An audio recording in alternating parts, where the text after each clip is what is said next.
Have you ever thought about the way that different parts of our body communicate? I think we often consider the body to be this one complete thing, this self, but really our body's composed of lots of parts. There are lots of organ systems, and each of those has organs, and all of those organs are made of tissues, and all of those tissues are made of cells. And it's crazy, but there are 100 trillion, or at least roughly 100 trillion cells in our body. So it's curious then, how do those 100 trillion different parts communicate? Well, one way is through the nervous system and through the prelate tracts of nerves, but not every part of the body is connected by nerves. I mean, how, for example, would part of the brain go about communicating with part of the kidney? Well, to talk about that, we're going to have to talk about the endocrine system.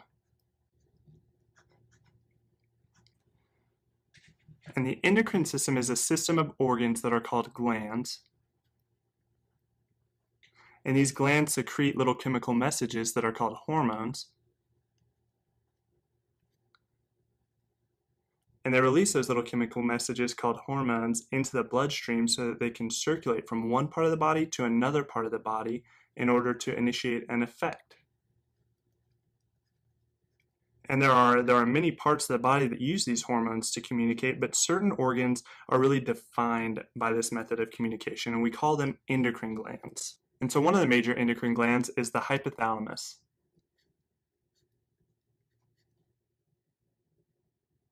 And the hypothalamus is located right here. It's a member of the forebrain, and as a member of the brain, it receives a lot of those signals that we talked about from the nervous system. So those nerve signals are funneling into the brain, and the hypothalamus then, as a kind of dual member of the endocrine system, funnels those signals into the pituitary gland. And so because it plays that dual role between the endocrine system and the nervous system, it often gets taglined as the control center of the endocrine system. In addition to stimulating the pituitary gland, the hypothalamus actually makes some hormones itself also, and so it makes ADH and oxytocin. And ADH is antidiuretic hormone, and it's a main regulator of our fluid volume in our body. And then oxytocin is a hormone that stimulates the uterus to contract for females during pregnancy. And so that's the hypothalamus, member of the brain and member of the endocrine system, where it all begins, the control center. And then right below the hypothalamus is the pituitary gland. And the pituitary gland is located right here, dangling right below. And so the hypothalamus is about the size of a grape. And the pituitary gland is actually about the size of a green pea. But this little green pea is so important that it's called the master gland. And it's called the master gland because the pituitary gland takes that stimulation from the hypothalamus and it directs it to all of the other endocrine glands, or at least almost all of the other endocrine glands, such that their function is ultimately dependent on the pituitary gland to work well. And so that little green pea is a really important part of the endocrine system. And so one of the endocrine glands that the pituitary directs is the thyroid gland. And the thyroid gland is located right here in your neck. It wraps around your trachea. And your trachea is your windpipe, and so you can feel this thyroid gland on your neck as you swallow. If you hold your hands right around your Adam's apple and swallow, that meaty thing moving up and down, that's your thyroid gland. And one of its main jobs is regulating your body's metabolism. And it does that through the thyroid hormones T3 and T4.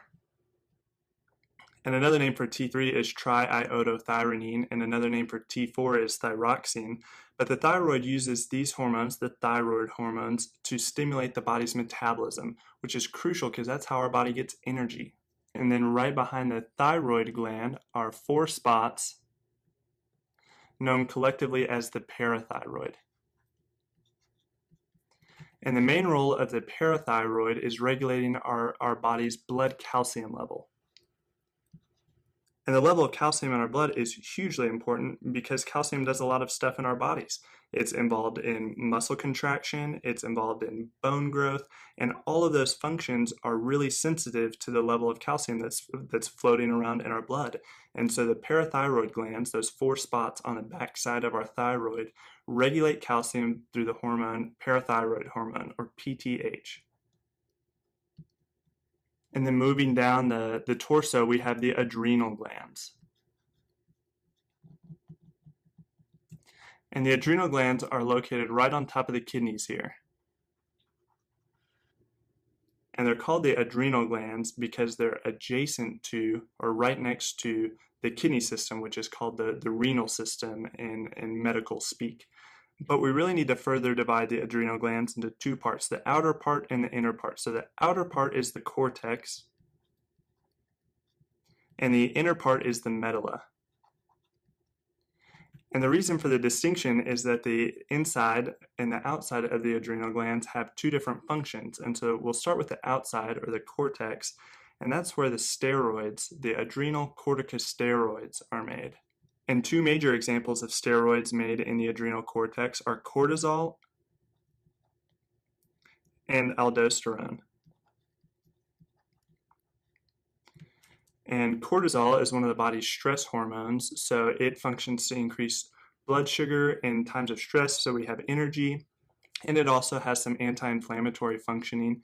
And then aldosterone is one of the major regulating hormones of our body's blood volume and how much fluid is in our veins and arteries. And so that's the cortex. And then the medulla makes a class of hormones called catecholamines. And 2 major examples of catecholamines are epinephrine and norepinephrine. And I'm going to shorten those as epi and norepi. And sometimes epinephrine is called adrenaline, and that might be a little bit more familiar to you, but these catecholamines are really involved in our body's fight or flight response, that adrenaline response that we have to a stressful or scary situation. And so the medulla and the cortex make up the adrenal glands, but moving down the list and down the body, we have the gonads. And in females, those are the ovaries. And in males, the testes. And the gonads release the sex hormones. And so in males, the testes produce testosterone, and in females, the ovaries produce estrogen and progesterone.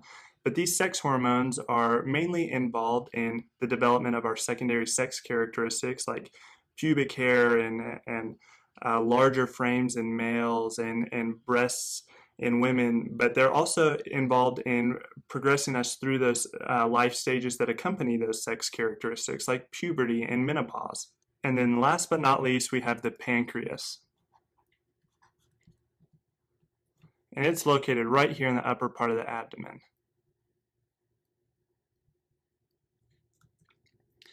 And I saved the pancreas for last because it isn't involved as directly with the pituitary glands as the other endocrine hormones were, but it still uses those hormones to stimulate an effect in a different part of the body. And the effect that the pancreas stimulates is control over the blood sugar. And it does that through the hormones insulin and glucagon.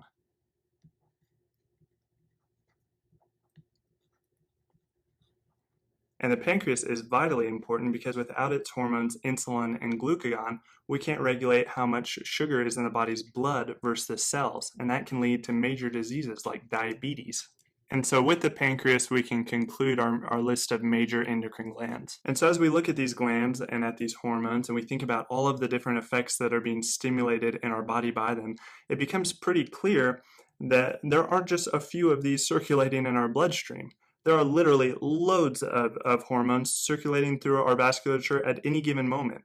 And so that poses a potential problem. If, say, that you're in the brain and you're trying to tell something to the kidney, you're trying to send them a message, and you put that in the bloodstream and you just float it down to them, how do you know that it's going to get there? I mean, isn't that what every other endocrine gland is trying to do? Well, it turns out that hormones are a lot like radio waves. in your city or in your town, there are many different radio stations, and there are many different songs being played at any given time by those radio stations. And even maybe from the next town over, there are radio waves filling the air of your town.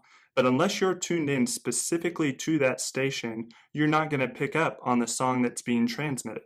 And in a very similar way, a hormone is not going to be received unless there's a very specific receptor on the target cell.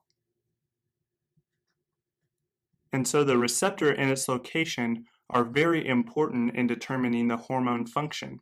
And we have classes that we use to help us identify which hormones fall into which function. And so the first class are autocrine hormones.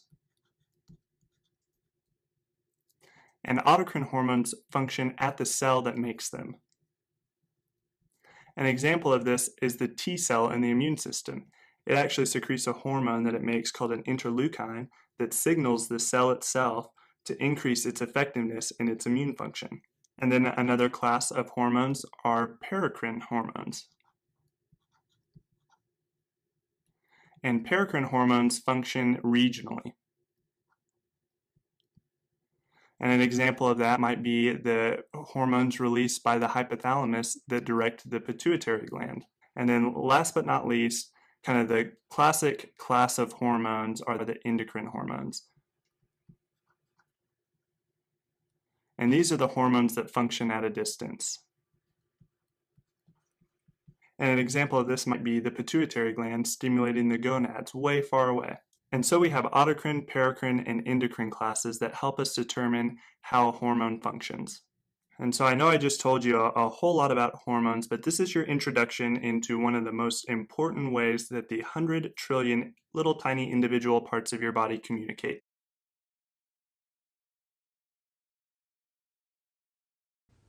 I'm here at Stanford Medical School with Neil Gesundheit, who's a faculty member here at the med school. Hi, Saul. And so what are we going to talk about? Well, the topic for today is endocrinology, which is the study of hormones. And the word hormone is derived from the Greek word which means arouse the activity. And what hormones do is they're chemical messengers that are made at one part of the body and typically go to another part of the body to, as suggested, arouse the activity and give function to another organ. So they're essentially kind of signaling, way to communicate between one part of the body and the other. Exactly. They're very sophisticated communicators. I think that's a perfect term. And I think the other way to think of it is our body communicates in some ways directly. For instance, nerves innervate muscle. Right. And when you want to contract your muscle, you give a signal from your brain, it goes down the nerve, and it directly attaches to the muscle and causes it to contract. Whereas hormones are more like the Wi-Fi of the human body. They're wireless. They are made at one place. They go into the bloodstream, which is like the airwaves, if you will, and then they work on another part of the body at a distance without directly connecting to that part of the body mechanically. And are hormones, are they a specific type of protein or a specific type of chemical? Or are there really anything that does what you just described? It's pretty much anything, but they fall into two major categories. They're small molecules that typically derive from amino acids, and those molecules are just 300 to 500 at most Daltons, which are molecular mass units. Okay. Up to large proteins that can be hundreds and hundreds of amino acids in size. I see. So anything that just really has this signaling function. That's right, would be considered a hormone. Right. And the other thing is we talk about hormones in three sort of subcategories. We call some of them endocrine hormones, where they really get into the bloodstream and work at a far distance. And we'll give some examples with your diagram right there in just a minute. But there are others that are called paracrine hormones. And paracrine hormones are more regionally active. So they might be made, let's say, in one part of the body and work within a small distance of that site of synthesis. And then the third category, which is less common, would be autocrine hormones. And the autocrine hormones are actually made directly at one cell and work on that same cell or in the cell right next door at a very, very small distance. I see. Are these things, when you work, so the endocrine hormones, I think I have a mental model for it. They're kind of released and far away in the body someplace. If they're picked up by the right receptor, they'll have the right function. The paracrine hormones, Is their effect small because they only are able to travel a small distance, or is it something else? Typically, the paracrine hormones do get into the bloodstream, but the concentration of the receptor, the receiving end, as you suggested, is right close by. So what tends to make a paracrine hormone work regionally is that the high concentration of the receptors are very close to the site of synthesis. I see. I see. And the same with autocrine is often they're made and there's a very high concentration of the receiving end right at that cell, right next to that cell. And this might be a silly question, but it's called endocrinology. Are there paracrinologists? Well, it's a good point. I don't think so. I think we just, perhaps because the paracrine function of hormones was discovered later, we still carry this all under the umbrella of endocrinology. Right. So all of hormones is endocrinology, even though endocrine hormones are the ones that act at far distances. That's right. I think that's a good way to summarize it. Right. Now, I like the diagram that you created here because it illustrates some of the major endocrine organs, the ones we'll be focusing on in later lectures. So the first one that you showed very nicely in the head, at the base of the brain, is that orange structure, and that would be the pituitary gland. That's right. And the pituitary gland is called the master gland because from the pituitary we make hormones that work on yet other organs. Right. So I'll give you an example. One of the hormones that's made by the pituitary is called thyroid stimulating hormone, or TSH. And after it leaves the pituitary, it goes into the circulation, and it acts on the thyroid gland where there are high receptors for TSH on the surface of the thyroid cells. And it stimulates the thyroid gland to make thyroid hormone, typically thyroxine T4 or triiodothyronine T3. Those would be the two main circulating thyroid hormones. And what do those do? Those regulate metabolism, they regulate appetite, they regulate thermogenesis, they regulate muscle function. They have widespread activities on other parts of the body. But it kind of upregulates or downregulates the entire body in the metabolism. That's right. So someone with hyperthyroidism would have very high metabolism. You may know the classic picture of someone with a high heart rate, rapid metabolism, weight loss. That would be someone with excess amounts of thyroid hormone. And then you see pretty much the inverse picture when someone has a deficiency of thyroid hormone and someone with hypothyroidism. So it's critical to maintain just the right amount of almost all of these hormones, and the thyroid hormones are good examples of that. But the ultimate regulation is from that pituitary gland. Right, this is kind of the master one. It sends a signal there, and then that kind of does the... That's right. And we'll talk later about feedback loops, because how does the pituitary know when to stop making TSH? And basically, like a thermostat, it can sense the levels of thyroid hormone, and when those levels are just at the right level and not too high, it'll decrease the amount of TSH it makes. If the levels are too low, it'll increase TSH to try to stimulate the thyroid gland to make yet more thyroid hormone. Very cool. And what else do we have here? Okay, so the other hormones, some of the major ones, the pituitary, in addition to making the thyroid-stimulating hormones, it makes a hormone called ACTH, adrenocorticotropic hormone, which acts on the adrenal cortex. And the adrenal is that gland exactly that sits on top of the kidney. And the outer layers of the adrenal gland are the adrenal cortex, and those are stimulated by ACTH. And they're not related to the kidney. They just sit on top there. They're structurally there. Right. They're related only in the sense that the blood supply is rich, like the kidney's blood supply, and they happen to sit above the kidney. And they're called adrenal because they're adjacent to the kidney, which is the renal part. Wow, that should have been obvious. I never realized that. But they don't per se, filter blood or do any of the key functions that the kidney subserves. I see. And what's their role? So the adrenal glands make the adrenal hormones like cortisol, which regulates glucose metabolism and is important to maintaining blood pressure and well-being. And then it makes mineralocorticoids like aldosterone, which is important for regulating salt and water balance. You also have adrenal androgens, which are somewhat important. And those three hormones are the main hormones made by the adrenal cortex. I see. The ACTH primarily regulates the cortisol and the adrenal androgens, and there's another system that regulates the mineralocorticoids that we'll talk about later. Okay, and we have a few more organs here. Yeah, so also out of the pituitary we make luteinizing hormone and follicle-stimulating hormone. Those would be abbreviated LH and FSH. LH and FSH. And those act on the gonads. So in the male it'll act on the testis, and in the female it'll act on the ovaries, to stimulate the development of sperm in the male and oocytes or eggs in the female, and also the production of gonadal steroids, primarily testosterone in the male and estradiol in the female. Right, right. And are we missing anything? Well, there are two other hormones that also derive from the anterior pituitary, and those would be growth hormone, that's critical for optimal growth of long bones. The pituitary really does do a lot. It does, yeah. And so that would so it's target HGH, there would be right? Human growth hormone. Yeah, human growth hormone, and that would act on long bones, for instance.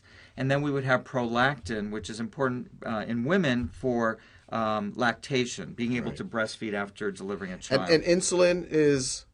Insulin is key, but it doesn't come from the pituitary. So now we're going to work our way down a little bit. We talked about the thyroid gland making thyroid hormone. And then when you get to the pancreas, which is that yellow structure right in the middle, inside the pancreas there are small islands called the islets of Langerhans. And the islets within the pancreas make endocrine hormones like insulin and glucagon.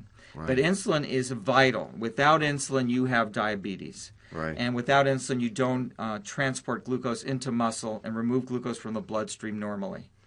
And that the absence of insulin can produce all of the symptoms of diabetes that we'll talk about later. And it seems just structurally, you have the pancreas right here, you have the adrenal glands right there, that they're all near those kind of that interchange on the because they're all so important to get to where they need to get to. That's a good observation. They all have a lot of venous drainage from them, so that when they make their hormone, it gets into the bloodstream rather quickly because they are vital structures.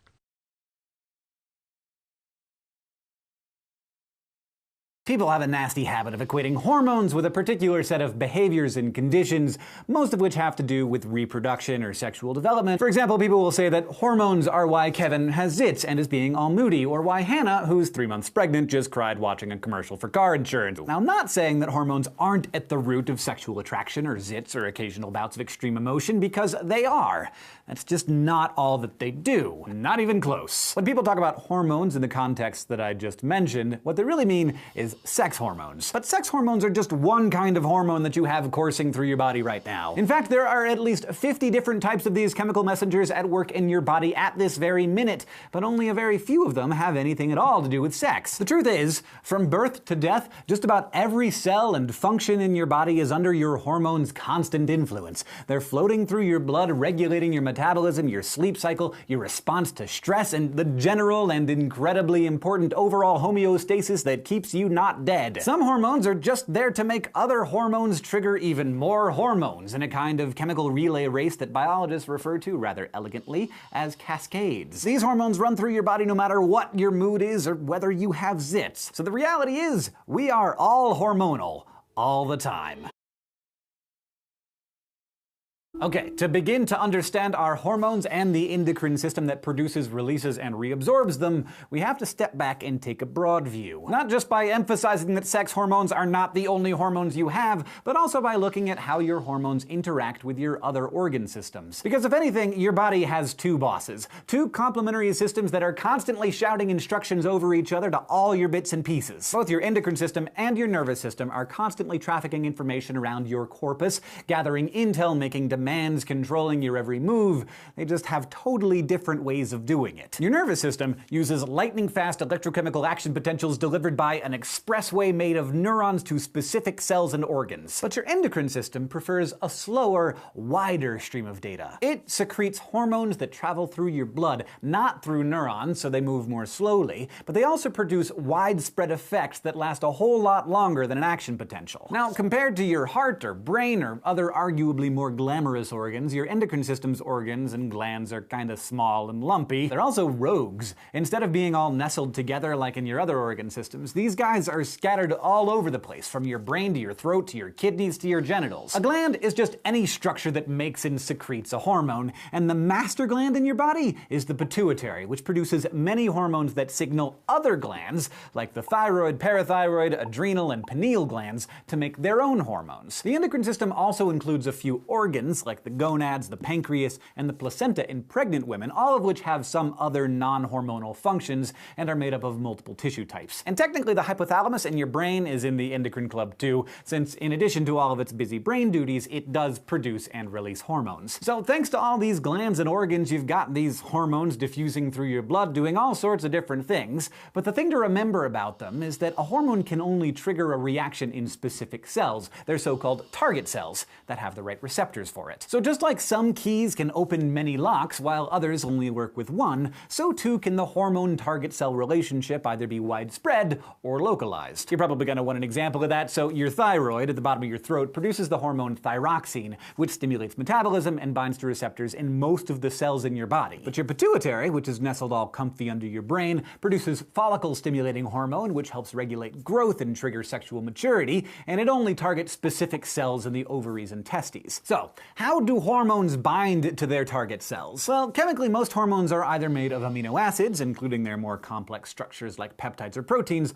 or they're derived from lipids like cholesterol. And this is key because a hormone's chemical structure determines if it's water-soluble, like most amino acid-based ones are, or lipid-soluble, like steroids are. Solubility is important because your cell membranes are made of lipids. That means that water-soluble ones can't get across them, so target cells for those kinds of hormones have receptors on the outside of their membranes. Lipid-soluble hormones, on the other hand, can just basically glide right through that cell membrane, so their receptor sites are inside the target cells. Either way, when a target cell is activated, the hormone alters its activity by either increasing or decreasing some of its functions, usually with the goal of maintaining your body's homeostasis in one way or another. So, if hormones are keeping your body in balance, what's putting your body out of balance? Pie? If you have a couple of nice, generous helpings of strawberry rhubarb pie, and just to make things interesting, let's say they're a la mode, your blood glucose level is gonna go through the roof. And the pancreas regulates your blood sugar by releasing two different hormones, insulin and glucagon. Once you have a belly full of that pie, beta cells in your pancreas release insulin, which helps lower your blood sugar by increasing the rate at which your cells store the sugar either as glycogen or as fat for later use. Now let's say you've done the opposite. You've eaten no pie. You're pieless. In fact, you've eaten nothing for hours. If your blood sugar drops too low, then alpha cells in the pancreas will instead send out glucagon, which helps raise your blood sugar levels, in part by decreasing the storage of sugar in your cells and triggering the release of glucose back into the blood. Lots of different endocrine-related illnesses, like diabetes or hyperthyroidism, tend to be the result of either hyper, too much, or hypo, too little secretion of certain hormones, which throw your homeostasis off balance. But there are lots of more common and less obvious ways your hormones can get out of balance, not because of some disorder, but because these signaling chemicals are just caught up in a chain reaction, which can take a while to subside. Some hormones just exist to control other hormones, which in turn control still more hormones. So as soon as one starts to trickle out, you can pretty quickly wind up with a cascade on your hands. You got a few different hormone cascades going on at any given moment, but one of the big ones, one that's really worth understanding, is the hypothalamic pituitary adrenal axis, or the HPA axis, because you don't want to have to say that every time. This is a complex series of interactions between three glands that ultimately regulates lots of your body's daily processes, like digestion, sexuality, immune response, and how you handle stress. And it's complex not just because of all the glands involved.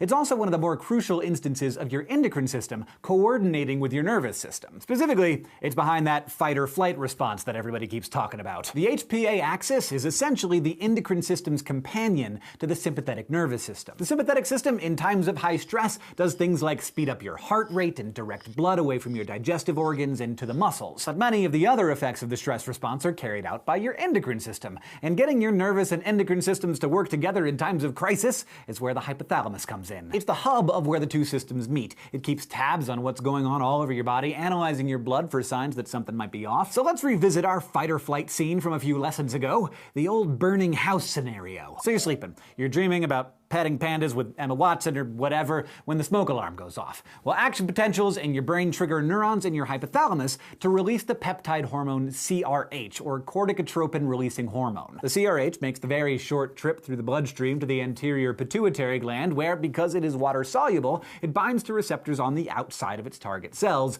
There, it triggers the release of adrenocorticotropic hormone, or ACTH. The ACTH travels again through the bloodstream to the adrenal cortices of the adrenal glands on top of your kidneys. When the ACTH binds to receptors on cells in an adrenal cortex, it triggers the release of a frenzy of different freak-out compounds known as glucocorticoid and mineralocorticoid hormones. Typically, these hormones help us deal with day-to-day stress by keeping our blood sugar and blood pressure balanced. But under major stress, like waking up in a burning building stress, these hormones, like cortisol, cause the classic fight-or-flight response, ramping up your blood pressure, dumping glucose into your bloodstream, shutting down non-emergency services like your immune system and sperm and egg development. And guess what? Now that all these stress hormones are pulsing through your blood, the hypothalamus back in the brain senses them. And because its job is to monitor and maintain balance whenever possible, it then stops secreting CRH, which eventually causes the other glands to stop secreting their panic hormones. Now, because this element of the stress response is hormonal rather than electrical, it comes on more slowly than the nervous system part, and it takes longer to subside too, as those stress hormones linger in the blood before being broken down by enzymes. So, we're a long way from teenage crushes and zits and crying over commercials at this point, aren't we? As a lifelong owner of hormones, I hope you'll join me in dispelling the stereotypes that surround these powerful and important chemicals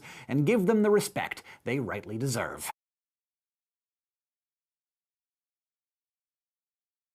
Got a case study for you. Let me tell you about Marie. She was a healthy woman in her late 30s. She'd always been an active person, but at some point her energy level just seemed limitless. She was walking the dog 4 times a day, up at 5 in the morning, emailing her coworkers, and at midnight she was still awake, like dusting the ceiling fans. At first she felt great. She was super productive, but soon she started having trouble sleeping. She felt anxious all the time. She lost a lot of weight and noticed that she felt hot and sweaty when no one around her did. She started experiencing heart palpitations. Then one day her vision seemed blurry, and when she looked in the mirror, she was kind of surprised to find that her eyes were actually bulging out of their sockets. So yeah, she finally called a doctor, because, you know, bulging eyeballs. Marie's doctor referred her to an endocrinologist who, after running some tests, determined that the root of her problems was in her thyroid gland. The thyroid is one of the stars of your endocrine system. It's the little butterfly-shaped structure located anterior to your trachea and inferior to the larynx or voice box. It may look cute and unassuming, but don't be fooled. The powerful hormones that it produces influence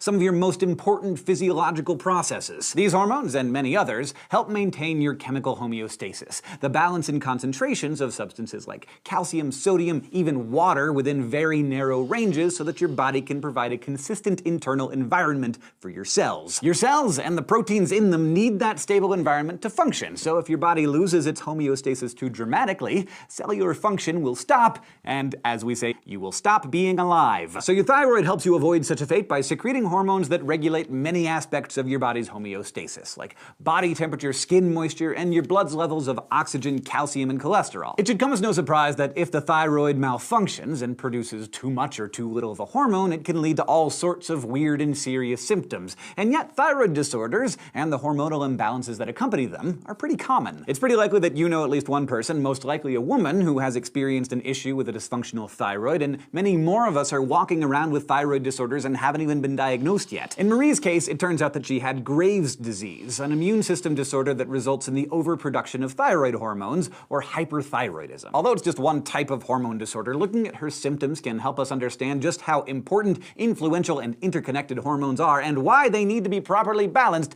to maintain healthy homeostasis. And I cannot say this enough, homeostasis is life.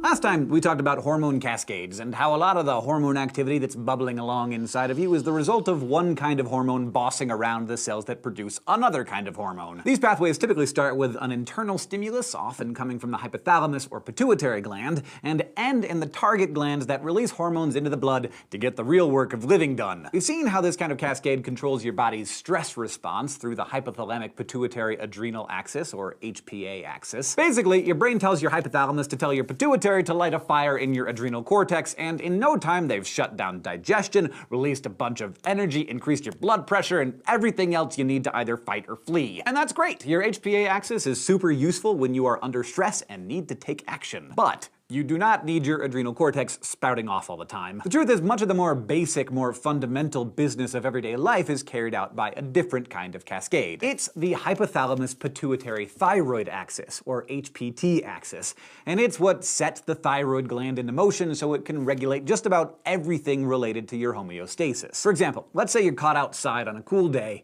and you're underdressed. So let's say you were on a bus and you realized that you'd left your jacket on the seat. There's nothing you can do to get your jacket back, but but your hormones can do something about your coldness. Now, your nervous system, of course, has its own ways of detecting and signaling a change in temperature, but your endocrine system gets involved as soon as it senses that the temperature of your blood has changed. Your cooler than normal blood flows into your brain's hypothalamus, where it bumps up against temperature-sensitive sensory neurons, which act like a kind of thermostat. Once they detect that the temperature is below target levels, those neurons secrete thyrotropin-releasing hormone, or TRH, into the bloodstream. TRH is a tropic hormone, which means that it gets the hormone cascade started by triggering the release of other hormones. The cascade starts off with just a trickle as TRH goes just a few millimeters to the anterior pituitary, where it hits receptors on cells there, causing it to release thyroid-stimulating hormone, or TSH, into the bloodstream. That then travels down to the thyroid, finds its receptors, and slaps the gland to attention so it releases its own special thyroid hormone into the blood, where it can affect virtually every cell in your body. Like steroids, thyroid hormone is lipid-soluble, so it crosses the membrane of its target cell to bind inside the nucleus. There, it can make the cell either increase, decrease, or maintain its primary function. In this case, since you're feeling chilly, your body needs to stoke the fire a bit, and it does that by burning glucose. In your cells, burning glucose really means breaking it down so its component parts can be used to produce ATP. Thyroid hormone comes into play when it binds to receptors inside the nuclei of your muscle cells,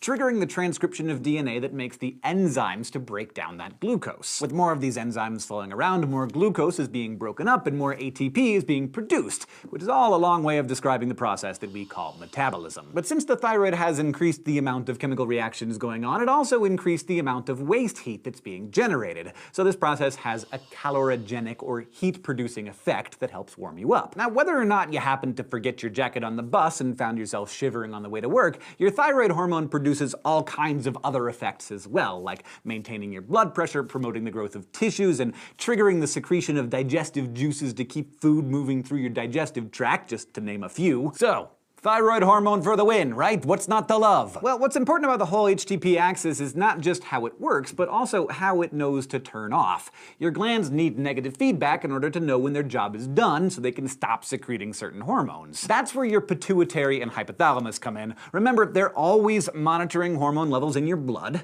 If there's too much thyroid hormone, they both decrease their own hormone production to stop stimulating the thyroid. That, in turn, reduces thyroid hormone levels in the blood and slows down your metabolism again before you get overheated. At least that's what happens if everything's working the way it should. But there are millions of Maries out there. Plenty of people, maybe even including you, who know full well that hormonal imbalances, thyroid-related or otherwise, happen all the time. Why? Well, thyroid disorders can be caused by lots of things, but in the case of our Marie, it's autoimmune dysfunction. Normally, when you get sick with a virus or bacteria or what have you, your immune system responds by sending out antibodies that target those invaders. Now, we don't fully understand why yet, but if you have something like Graves' disease, your body produces abnormal antibodies that target the cells of your thyroid gland itself. And instead of marking those cells for destruction like antibodies normally do, they do something even more bizarre. They mimic the hormones that the pituitary gland sends out, which bind to the thyroid's receptors. So even though the pituitary dials down its hormone production in an effort to get the thyroid to stop,